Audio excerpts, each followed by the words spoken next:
You are now listening to another episode of the Chanel and Alan Chit Chat Podcast with your hosts, Chanel Marshall and Alan Byrne. And again, all these topics are so big, man. It's not like, well, we're done with racism. It's not like we're just done with sex, transgender. That finished. We're good, but we're not that good. But the other point about social media thing as well is like amplification as well. So I think like if you get like it's funny, I hear like, just because I listen to different politically podcasts, and they're like, everybody on Twitter and Facebook, they're talking about that, but it's like, everybody, like who do you hear the most from? People who have the most extreme views go to the top because they get the most looks, they get the most eyeballs on them. People who have the most extreme reactions, people who are the most vocal get the biggest reactions. So it's very easy to get into this zone where you're just like, oh, all the people of this category, whatever it might be, transgender people or whatever racial group, anything, like, oh, they all think in the same way. Well, maybe lots of them who are being noisy on their social media, I'm not saying noisy in a negative way, but visible, have that view. But like that in your mind, then you assume that everybody has this like one way of thinking. So it's that's kind of a separate thing, I guess. Though it's not really kind of going on your point, but making it obviously taking it back to the race thing. Like I was listening to Kojo, the comedian, and he was having a live today, and he was basically saying like, we need more Black representation on TV. Like we don't have, like all the shows we kind of like grew up on, the handful of shows that we were given,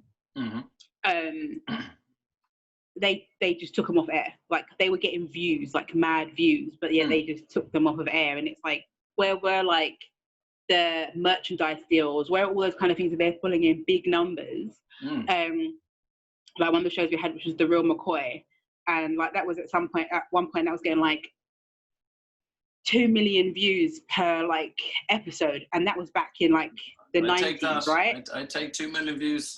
Right, that's back in the 90s, and that's doing big motherfucking numbers, and that was on BBC Two. Not on BBC One. BBC Two, right? And it's doing big numbers. And what he was saying is like, if that was a white program, it would have been, right, we see you doing those numbers, we're going to put you on BBC One. Right. BBC Two was for the stuff that no one really watched, or you knew that you'd get this distinction. One ethnic program on BBC Two, and that's what you would be like, okay, that's what you watch. Otherwise, you don't watch fucking BBC Two. Like, who watches BBC Two for what, right? And it's just like, we don't have anything that is like of our own. But then if they do choose to put Black people now on TV, it's not a Black person that would represent me. Right, this thing you were saying before about you're picking somebody who is Black, but who is also fits like a more white appealing audience of being lighter skinned, straighter hair, going out with a white bloke or girl or whatever it is. Right. So, and then they kind of look at it like, well, look, we've given you one. Here's your representation. Here you go. It's like, there you go. That person hasn't lived what we've lived. That person hasn't had the challenges that we've had.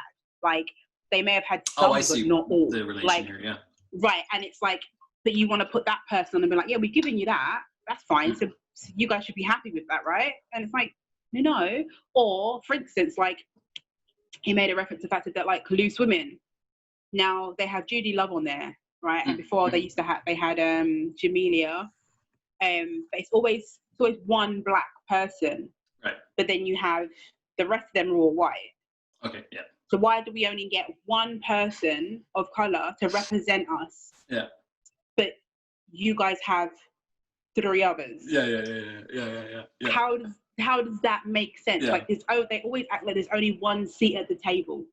Yeah, literally. And only one Black person. Exactly. Literally one seat. Literally. Yeah. And only one person can fill that role. Like if, for instance, this is a good point. Yeah, very good point. Right, so you had Mo the comedian, he got his show, and I believe that was on ITV.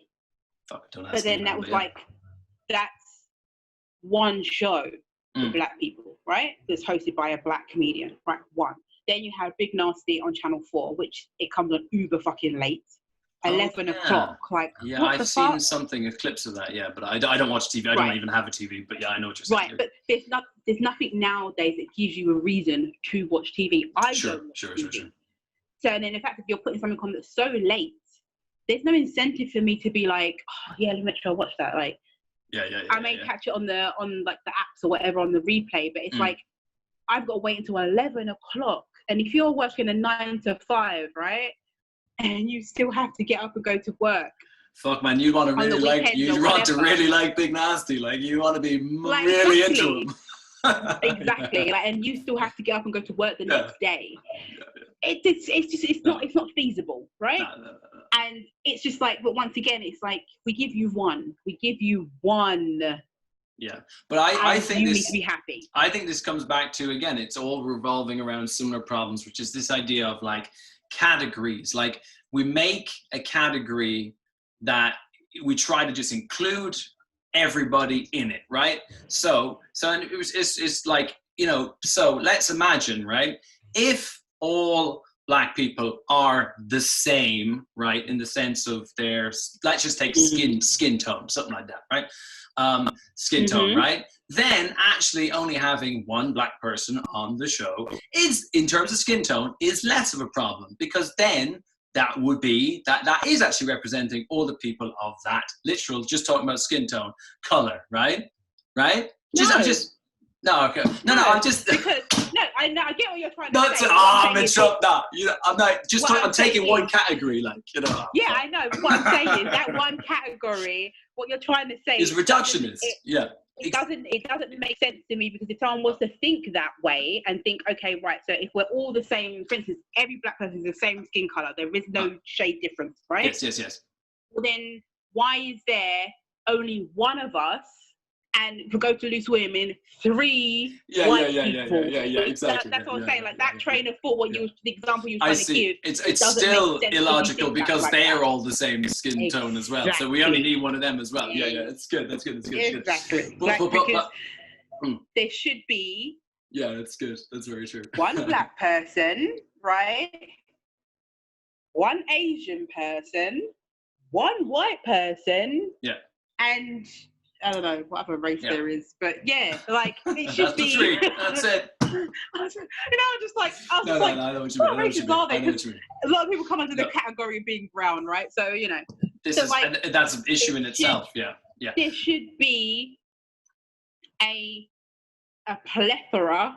There I go with that word again. Of races on a panel. Plethora of narratives.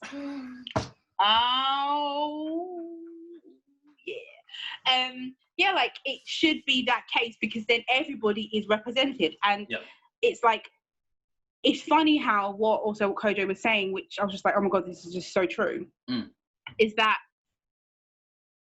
as black women or anyone of color who is not white is supposed to watch that show and be able to relate.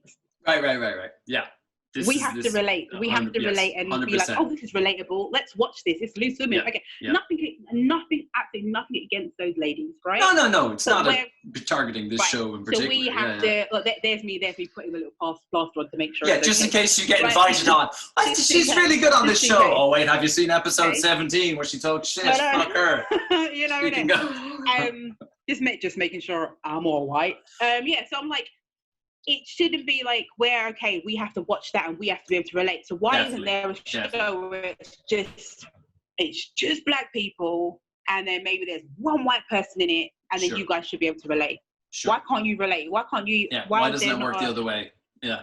Exactly. But it has to be that way. And it's like, does that make any sense? When you break it down, you think, how stupid does that sound? Like, we must relate to you with your white sprinkles, but you can't relate to us because we have black sprinkles. Like, we can't have black sprinkles because that doesn't compute to us. Yeah. Like, and again, I mean, I think there's a couple of points here, right? So number one, right? It's totally wrong or imbalanced and unfair, right? In one sense, fair, you know what I'm saying, right? It's not correct, right? Yeah. So, two, it also, as far as I'm concerned, has a really like reductionist opinion of white people, because the assumption is that like, actually, if it was a room of non-white people, oh, well, they just couldn't relate. These fucking whiteys, they just wouldn't, they'd be just like, oh, black people talking to an Asian guy, oh, I can't watch this. Like, it's reductionist for them as well, for the audience as well, right? But the third point is the one that you started with, which I think which is really important as well. It's like, it's viewing people in a category as being the one thing and as being homogenous, and just assuming that, like, so thusly, this is my point that I made really badly that didn't work at all, was that I was like, that now makes me seem like I'm doing, what was it, my Nazi aerobics, is that like if you only have one person from what you have deemed to be a group, the idea that they can represent all aspects of that group is insane. It's not just like slightly wrong. It's ludicrous to some extent. You know what I mean? I don't even think that it's where it comes to this systematic racism. I don't think that it is. They think like that. I think they put a person of color in to shut everybody up and be like, look, right. we're giving you your token. Yeah. Shut up. Because you can't say that we're not inclusive. We include everybody. You know, like, that's what it is. It's to shut people up. Because if you have a TV show that has no people of color whatsoever, then you're not diverse. It's right? literally you're doing the bare minimum just so you could be like, buck ticks, you can't come at me. Yeah, very good. It's like having a freaking... Yes, I believe so. It's like having a building, right? And you have a disabled ramp outside. So the disabled people with wheelchairs can roll up and get into the reception. Yes. But the building has no fucking elevators. It's all stairs. Very good. Yeah. Do you get what I mean? It's basically just for show, almost. Yeah. Right, exactly. Like, oh, well, you can come into reception. This is as far as you're going to fucking go. Like, even though the fact that the people that you need to see are on the 5th floor, but we don't have elevators here, but we've got a ramp outside. Sure. We've even got a toilet downstairs that you can use, but the people you need to see are on the 5th floor. And this is the problem with the definitions, or the kind of the insufficient sort of bare minimal definitions of diversity, of inclusion that we talk about. Like that people say that it's so complicated. There's such a different patchwork of people's identities and so forth like that. You can't, let's just imagine that you are the best willed person in the world. If you've got a panel with a Chinese bloke, a black bloke, a white bloke, or women, whatever it is, women, they're another category as well, gay, even if you have one representative from every racial group in the world, that would still not be representative in the way that you would like it to be, because each one of them can only represent that identity through their own personal experiences or whatever it is. So like the ideas around diversity, they have to broaden out from that. You got to get outside of this box where it's just like, I've got one of each. I'm like Noah and the Ark. I've got one of each species and that's it. I'm done. There's more complicated ways of dealing with inclusion. You know what I mean? It has to be. I think it's like, it's a starting point. Well, yeah, it's a starting point in the sense of that it's not just one or the other. So it's like, I would agree with that. Yes, I would agree with that. It's in the sense of like, okay, right. So if I want my show to appeal to an Asian audience, so if I will say, all right, cool, so I want an Asian audience to appeal to mine, so I'm going to get the top Asian celebrity on my panel. All right, cool. I'm going to get the person who's like top in the black community on my panel. Yeah. That kind of thing. Like, so people are like, okay, yeah, they're going to get their celebrities, that kind of thing. Yes, that makes sense. Sure. But if you have it where it gets to the point of where like, this is now the norm, we need to make it be where it is normal to see people on TV that look like you, right? And that are doing stuff like, you do have black communities, you do have Asian communities. So it's normal. It's normal to see us Sure. all on one screen. Like, okay, cool, right? So this is a black show, Desmond's, but Desmond's was a black show, but it had a white guy in it. It had different races in it, but the fact that the foundation was black. Yes, and that is what we're trying to get to. Is so the foundation itself is black. So we're not saying, okay, we want a black show and it's just black people. But it is so freaking what? That's the thing. It's so also, that would be fine. That would be good as well. White shows, yeah, and I think, and that's where the scared white people, because the fact that they are thinking they're losing power, if they do allow us to have something that is ours and don't try and take it for their own. Right? Not that we ever do that. Of course not. Why would they? Not that there's any history that resonates with. No, yeah. You know, but it's like it should be the norm to have an all Asian show, an all black show, because we are used to seeing an all-white show again. So why can we not have something that is literally 100%? Yeah, like, I don't understand. It's something I was thinking about this morning. It was in a different context. I can't remember why I was thinking about it, but it was sometimes you find yourself talking to yourself and you're like, oh, that's a good soundbite, but you're like, a soundbite from what, you lunatic? You know, I mean, like, I was saying, it's like Pete, there's a sort of a vision that people have in their mind, and I think it's kind of informed by, it could be informed by personal experience, but by also, to some extent, this push for box-ticking diversity, that in the future, right, will live in sort of post-racial, post-national, post-identity communities, where literally, you know, you'll have a Chinese dad and your black adopted sister, and you'll have like it would be almost like uniform in terms of like you will be so mixed with all these other different people that's sort of what we're striving for. We're striving to have a world in which we don't have different communities, and I think that's wrong. There's nothing wrong with having an all, but no, seriously, now think about it for a sec, right? When we look at advertisements, when we look at shows, when we look at panels, they're sort of projecting the image that equality and representation is all about a mix. It's about a mix of people, right? Whereas actually, it's more complicated about that. It's great. I love going down to Chinatown. Not that there's, well, wherever I am. I like that it's mostly Chinese businesses and Chinese shops and Chinese people. That's the whole cool freaking Chinatown. I mean, it'd be a fucking, no offense, like, but like if I went down there and there was a bunch of like Polish sausage makers, I'd be quite disappointed. But I think people sort of have this idea that I don't know, and when I say people, what do I know? But that is sort of something that seems to be generated in the media, that complete equality of numbers is kind of the goal. And actually that's not the goal.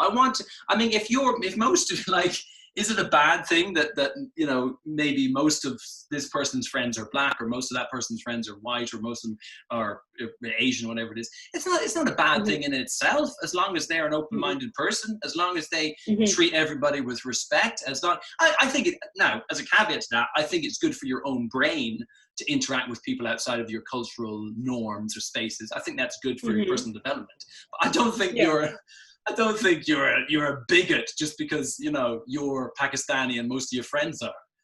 That's a crazy way of thinking. That's what I was saying when you said about the mixing thing. I was like, no, mixing. No, I was agreeing with you. You're like, no. Yeah. Just take that as a quote, for the clips. Yeah. I'll take that as the quote for the clip for this show. Chanel, no, mixing, no.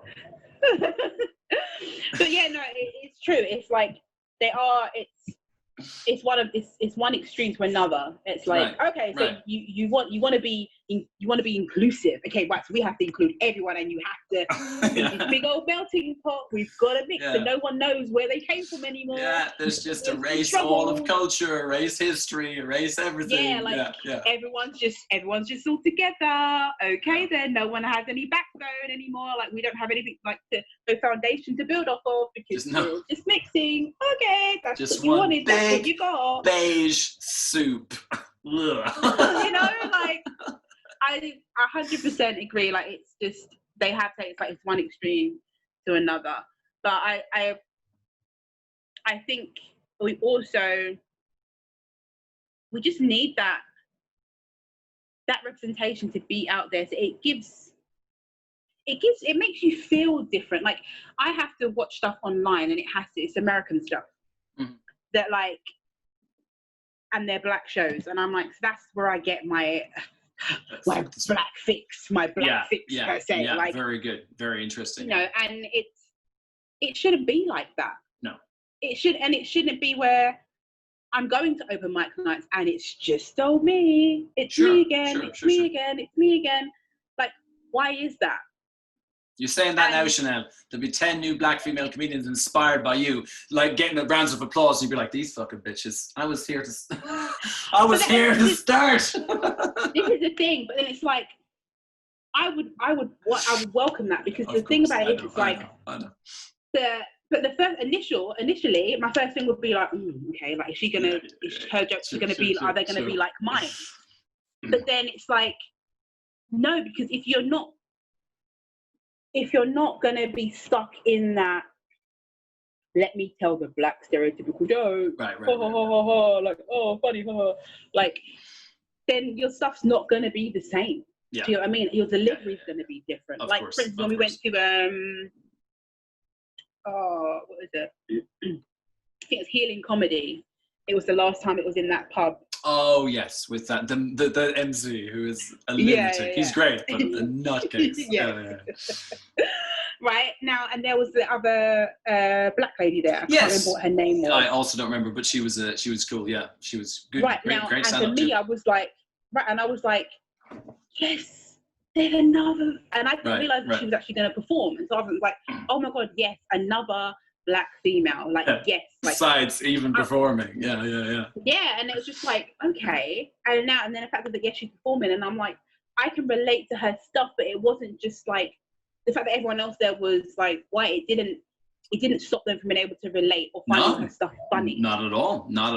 So it's not like there isn't room for us to all be in the room. It's a complete misunderstanding to think that. Yeah, absolutely. And that's why I'm like, I would welcome that. It would make me feel more like, yes. And I've said to you before, like, sometimes when I'll see another black comic and I'll think to myself, like, at least we should have that, like, we black, like, you okay? And they're fucking fucktards, like, they're assholes. And I'm just like, it's the worst. Really? Like, I'm not saying you have to be my new bestie. I'm just saying, like, some sort of mutual, I'm thinking, like, we have this in common, like, you know, but literally you are just an absolute prick. And I'm just like, okay, it's great. The worst. Like, I'm thinking it's the worst. There's some sort of blacks, you know, some black, like, unwritten support, but there's just none. And I'm just like, wow, that's why when I met Richie the comedian and Luke. Oh yes. I don't know his second name, but I know the man you mean. Yeah. Right now, and when I met them, and I'm like, these are the first time I'm meeting like black male comedians, and they are cool as fuck. Like, they're cool people, and I'm like, I'm having intellectual conversations, and also reminiscing, and I'm just like, this is what I've been missing. And that's why, like, when I said to you, like, normally people be like, oh yeah, your set was good, and I'm like, okay, yeah, thanks, and then I'm like,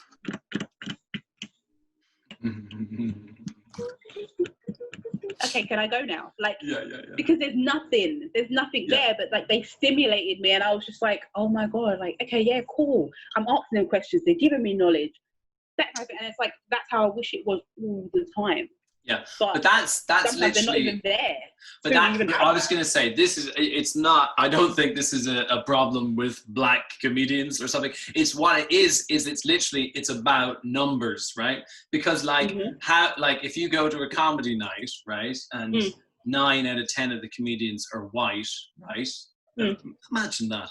But like, I'm very likely to be able, and you as well, but you know, just in the context we're talking about, to be able to find somebody who I get on with. There could be 3 fucking arseholes there as well, but I don't even really, I don't think of that as affecting my opinion of white comedians. I'm just like, this guy, you know. Whereas actually, if there really is only one other black comedian on the bill or whatever it is, if there is only one at the face, if you don't get on with them or if you don't gel with them, then that's really, then over time that can have a very different effect. You know, it has a very isolating effect to some extent, because it's not, and this, I mean, it connects back to the thing about representation. One is not enough, in the sense of like, it's in order to feel, and it's very funny. My feelings about representation in terms of maybe TV shows and movies and things like that have shifted a lot, because I was like, I think it really does have, in terms of people feeling like they are seen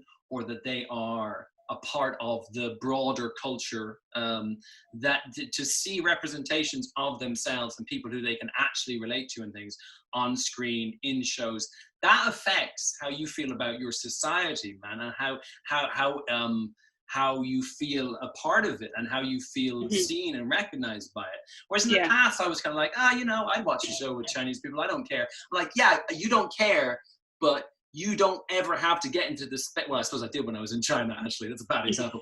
But you don't ever get into the space where you're just like, everything I'm seeing, and there's nobody who looks like me. There's nobody who's reflecting my culture. There's nobody who's that. Over a period of time, that really, that has, I don't know what effect, but it doesn't sound great. It fucks with your mental, like, obviously, like you said, obviously, because you've been to China, but that was a choice for you to go and put yourself in that position. Plus, I'm like on the internet, I'm fucking, you know, I can watch movies. It's not the same. It's not the same. And then it's a different like, thing. for me, I didn't pick my location, and it's like more than likely wherever I go, unless I go to the Caribbean, like, this is what I'm gonna see. Like, this is it. But I think, like, I honestly did kind of feel a bit like alone, because the people, the comics that have kind of, the black comics that have, like, in a sense, what you would say, not made it, but been around for a long time, I didn't feel like I could approach them or reach out to them. I wouldn't feel like that about white comics who are, you know what I mean? Because there's that distance. Yeah, for sure. Yeah. So then it's like, in a sense, I kind of felt alone in this kind of like comedy journey. And a few black female comedians reached out to me on Instagram, which I absolutely welcome, because it was like, well, I kind of feel alone in this shit. Like, where do I go from here? Like, what what is this? Like, I'm only seeing white faces and nothing. You guys have not made me feel any kind of way, but it's like, I don't see anyone that looks like me. Again, it's not about an active effect. It's an effect over time or something. I don't know. And it's just like, every time I go and I'm like, I don't want to feel like I'm the novelty. Like, oh look, she's performing for us. Okay, yeah. Or like, are your laughs genuine, or are you just giving me pity laughs because I'm the only black in the room? Like, are you feeling like you have to laugh because otherwise I may think you're racist? I may feel like, what am I getting from this? But if I'm in a place where I actually, like, I feel at home. Like, when we went to the Hideaway and it was predominantly black, like, I know a few people are laughing, you're laughing because you find me fucking funny. You're not laughing because I'm black. You get what I mean? Like, I know that. Yeah, I know exactly what you're saying, And I don't have to, like, second guess it, or, like, you know, it's, you know, you guys find me funny. Like, this is, okay, so you guys find me funny. You co-signed me. I'm good. I knew that definitely. For me, my family coming the first time we did the performance, and I know it was like, I know my family, they're going to be honest with me. Like, 100%, I know they're going to be honest. I've never had that kind of like, oh, you're funny. That's it. She's really like funny. Like, oh my God. Like, Right. Yeah. Now, like, freaking out, my gran was there. Like, now, she's a very hard critic. I'm not going to lie. She's a hard critic. So she speaks her mind. She says what she has to say. Like, but yeah, and I knew they were going to be honest with me. So for that, for me, also was kind of like the catalyst for me to be like, sweet. Yeah. Okay, cool. Like, I've got some funny shit in the bag. Yeah. Like, that's good for me. Yeah. But then obviously, as my material started to change, and obviously then I'm just performing in front of like white people, it does make you start thinking, okay, Sure. is this funny? Is it not? Like, you know, it does make you think like, but yeah, it's that added support from, or even like, what is her name? Variety D. Was one of the ladies. She was one who said to me, "Oh, actually, you're number 44," and I was like, "What? What's she talking about? Like, what?"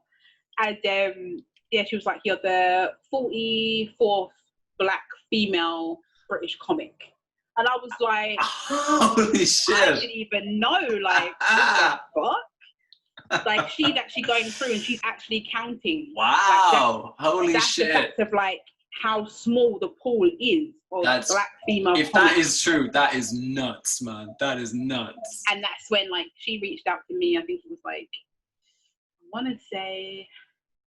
Did she say, "Hey, number 44, can I talk to you"? I think she said like, "You're number 44," and you know, like when you're on Instagram, if you're not friends with the person, then it sends you a request. Yes. So you can read the message before they even know that you've read it. So originally, when it dropped down, it's only said a little bit, and I only saw number 44. So I was kind of like, "Who's this weirdo?" It's not opener. And I was like, okay, I came out and I was like, I don't know what she's talking about. Then then actually I went back in and she said more, and then she was like, "Oh, you're the 44," and I was like, number 44, what? She obviously hadn't finished typing, right?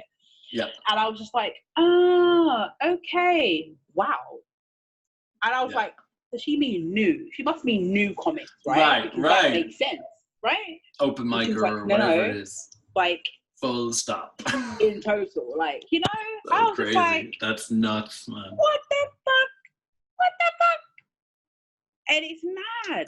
That's crazy. It is absolutely crazy. And like, she schooled me on quite a few things about the industry and that kind of thing. She's been doing it since, like, I think she said since she was 16, I think she's been doing comedy. And it was just like, oh wow, like, okay. But her reaching out, it made me feel like, oh, okay, all right. Like I have some sort of like an ally. Like there is someone else that's been in the game for a long time. Yeah, just that you're not alone me. In that sense. Yeah, that's it. 100%. But yeah, it's just, it does feel lonely just being.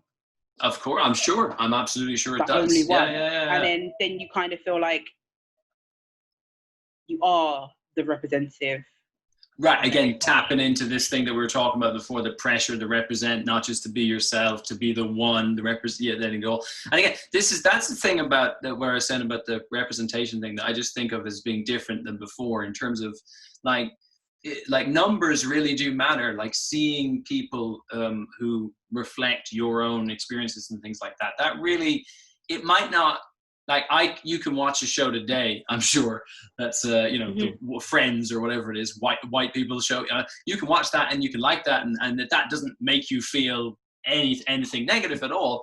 But over time and across all these different the landscape of media, what it is if you never see yourself reflected, then it is an odd, weird, lonely, perhaps alienating experience. And it's just because even when everyone was getting excited about, like, if you're talking about Friends and Rachel's haircut, and it was like all the white women was going out and getting this Rachel haircut, like she had this. Oh yes, yeah. I couldn't relate to that shit because I'm like, that's just like I can't relate. I don't understand. Like, it's basic, isn't it? It's like a basic bitch haircut. Like, what the fuck? Like, it's basic. Maybe that's basic. So yeah, I couldn't relate to it, but I lapped up that show because it was something from America, and it was like, oh, it's new. Like the Friends and the Simpsons, because our TV was so crap. It literally was like, oh, back something in the day, different, that was something new. Same in Ireland as well. You watch it like, God, this is American. Right. So funny. And it didn't twig to me until, I swear, like a good few years ago that I'm the same. Only a few. How many black people at all in Friends? Even like extras, background people. You watch that show. There's nobody. It's amazing. But I'm the same. I did not clock that at all until like somebody was talking about Friends, and then I was just like, huh. It was like, you think to yourself, like, one character? I remember, because there's like, Ross has a black girlfriend in one season for one. So you have, but like, that is like then, so stand out. Like, it's ridiculous. You had, so Ross had a black girlfriend. And then you had the one where Gabrielle Union was moving into the apartment, and Ross and Joey, I think, both wanted to ask her out on a date or something like that. But yeah, I can't remember. That one. Then you had I think Taj Mari, who was in the episode where Phoebe was playing the guitar, and she plays like obviously very provocative kind of like songs about like animals and stuff like that. And then they was like, the parents were like, no, you can't sing those songs. And then they went and found her in the coffee shop, and he was like the leader of the kids. Your Friends knowledge is strong. Pinpoint. Like, I loved Friends. Like, I'm not gonna lie. Like, I loved Friends. Yeah.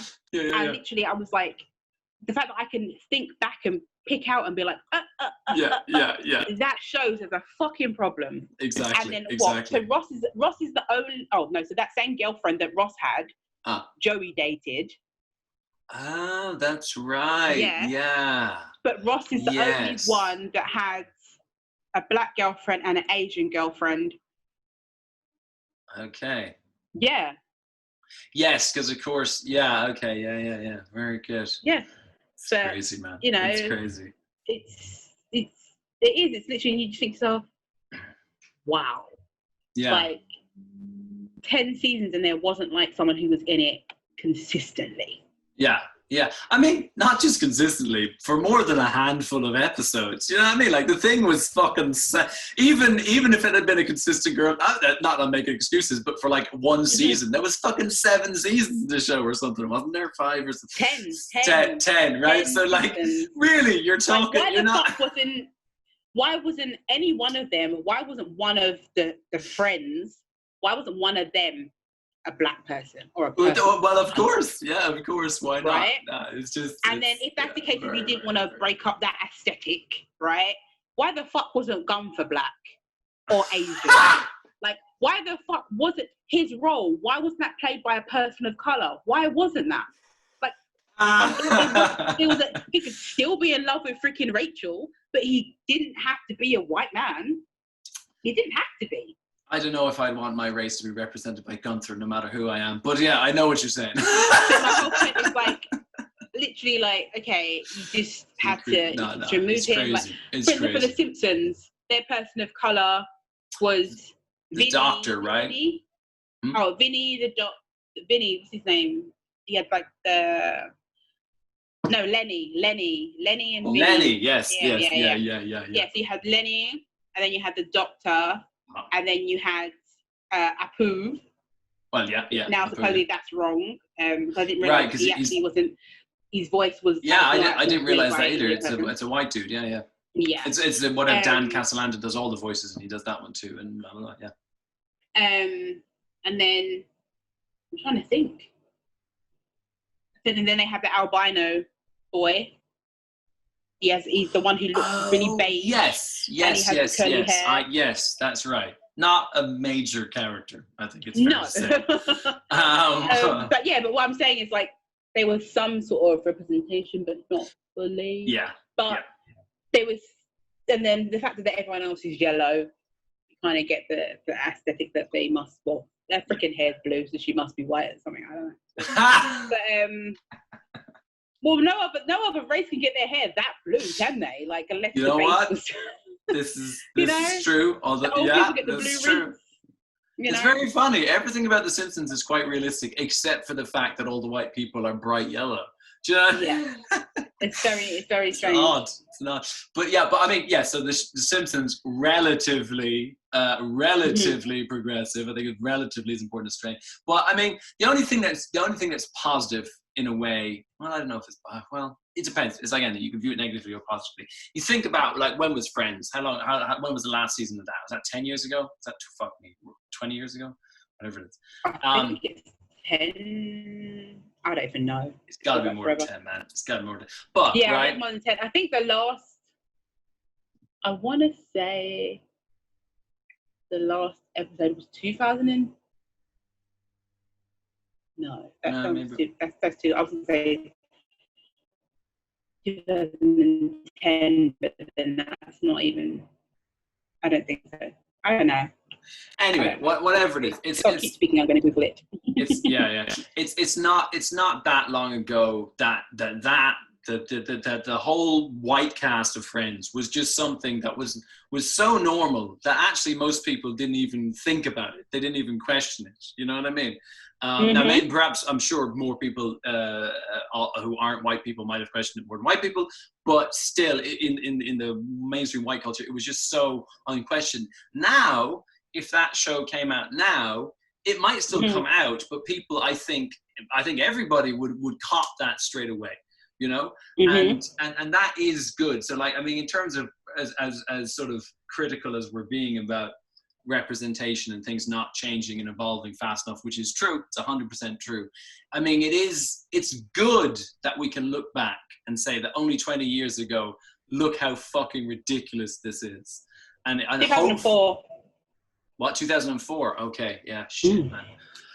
Fucking hell, I don't like those numbers. Getting old. But yeah, it's good at least that, like, we can look back on something that's not that old and see how ridiculous it is. And hopefully what that means is that the rate of change with regards to these norms is accelerating, you know? And if you think about hopefully. Okay, so that was 16 years ago, right? Oh, God, yeah. 16 years. What the fuck has changed? Yeah, I mean, still a lot the same.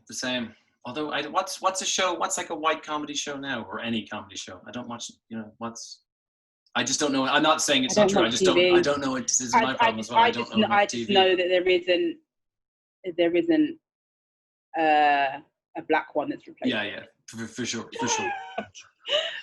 Because if that was the case, you know about it. Yeah, for sure. Especially on British, let's talk about American TV, but on British TV, there hasn't been something that's replaced it that everyone's like, oh, I could run home and watch that, or like, you know, I've got to make sure I get home in time. And there isn't anything that, if you really think about it, excuse me, the generation of today, there isn't anything for them to say, oh yeah, like that's my show, especially British. I was going to say, it's very telling that you have to look at American shows to get your black fix, to use your phrase.